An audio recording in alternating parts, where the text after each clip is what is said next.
आई समय अनुसार एगो लटका बा।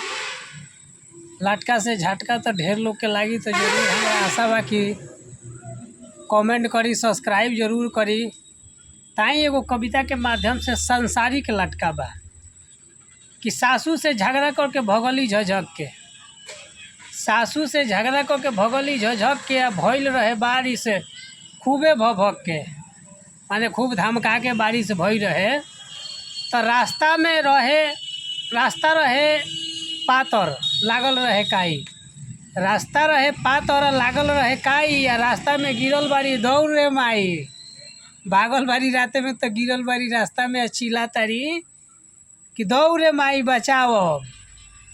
तो खुल गई पतोहिया के बड़का पोल, खुल गई पतोहिया के बड़का पोल, आ घरे में पहुँचैले रहे सबसे बड़का ठोस, जौना के ठेस कहल जाला कि रात दिन तो झगड़ा कइले बिया, तो घर ही में ठेस सबके पहुँचैले बिया। तो 7 महीना के लेके रहे बड़का पेट, घर में पहुँचौले रहे बड़का ठेस, 7 महीना के लेके रहे बड़का पेट।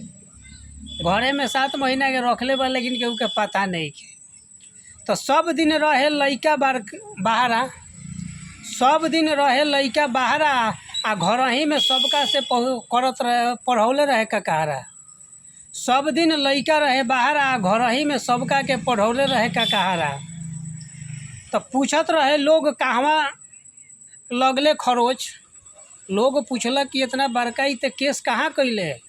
तो पूछत रहे लोग कहवा लगैले खरोच। तो पतोहिया कहती है जान तनी का कि फोनवे से बतिया के कर लेनी डाउनलोड। अब एक कोनो जवाब बा का भाई, कोनो जवाब बा ओकर? डाउनलोड जब कर ले बा तो ताई कविता कैसन लागल सब लोग वीडियो के माध्यम से जरूर बताएं। धन्यवाद।